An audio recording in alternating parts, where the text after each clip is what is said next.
हमारे साथ मौजूद हैं जहांगीर खान साहब, जो कि अपने आप को बहुत सारे प्लेटफार्म पर मनवा चुके हैं अपनी सलाहियतों से, अपने वर्क से, अपने काम से, और इनको बहुत सारे मेडल से भी नवाजा गया, इनको बहुत सारे सर्टिफिकेट से भी नवाजा गया, इनको अप्रिशिएट किया भी गया, लेकिन अभी तक उस लेवल पे इनको अप्रिशिएट नहीं किया गया, उस लेवल पे इनको नहीं बिठाया गया जो इनका राइट है, जो इनका हक है। बहुत शुक्रिया जहांगीर साहब, आपने हमें ज्वाइन किया, आपने हमें टाइम दिया।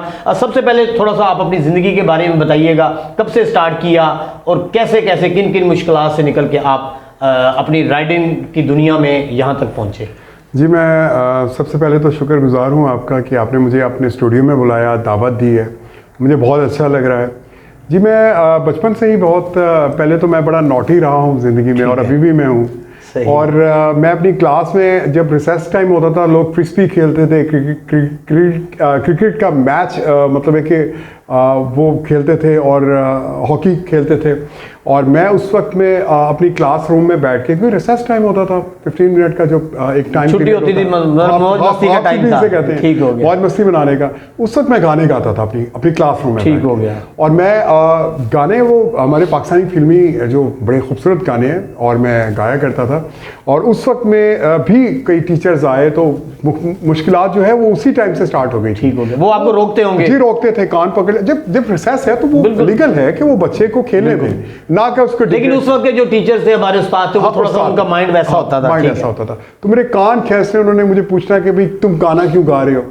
तो अगर एक जो आर्टिस्ट है वो माँ के पेट से पैदा हुआ है, उसको भी मालूम नहीं उस बच्चे को कि मैं आर्टिस्ट हूँ भी कि नहीं, वो अपने शौक में गुनगुना रहा है, मैं क्रिकेट नहीं खेल रहा था। सो एनीवे, तो मैंने वहाँ पे मतलब बाद में मुझे जब मैं कुछ यंग हुआ तो मुझे मालूम हुआ कि मेरी तो आवाज़ के लोग रुक जाते हैं, और फिर उसके बाद मैंने दीवाने हैं, आपकी दीवाने हैं, ठीक है। तो मेरे गाने भी माशाल्लाह यूट्यूब पे है। तो इसी तरह फिर वो चलो सो चल एजुकेशन भी साथ रखी, और साथ में रही बात मुश्किलात की, तो अल्लाह के फजल से जो भी मुश्किलात आई हैं, एक फ़नकार की ज़िंदगी में बहुत सी मुश्किलात आती हैं, मेरी ज़िंदगी में बहुत सी आई हैं, और लेकिन मैंने हिम्मत नहीं हारी।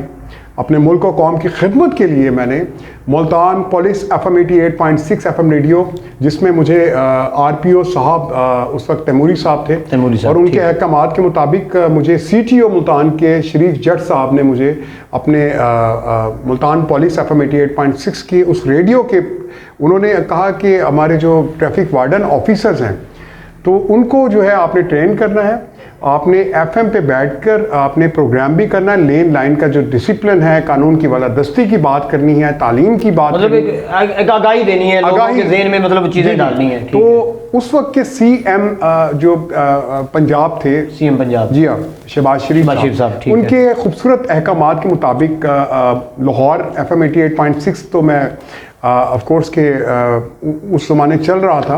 रोड की जो रूट की जो सेफ्टी है, रोड की जो लेन लाइन का डिसिप्लिन है, तो वो उसकी बातें होती थी, ज़ेब्रा क्रॉसिंग की बातें। तो ये जो चीज़ें थी, कानून की बालादस्ती बहुत ज़रूरी है। तो उस वक्त में मुझे याद है कि मुझे उन्होंने चुना, और मेरी खुशकिस्मती है। इसी तरह मैंने अपने 8 साल ज़िंदगी के मुल्तान पुलिस FM 88.6 को दिए, ठीक है, अल्लाह सुब्हाना ताला के हुक्म से।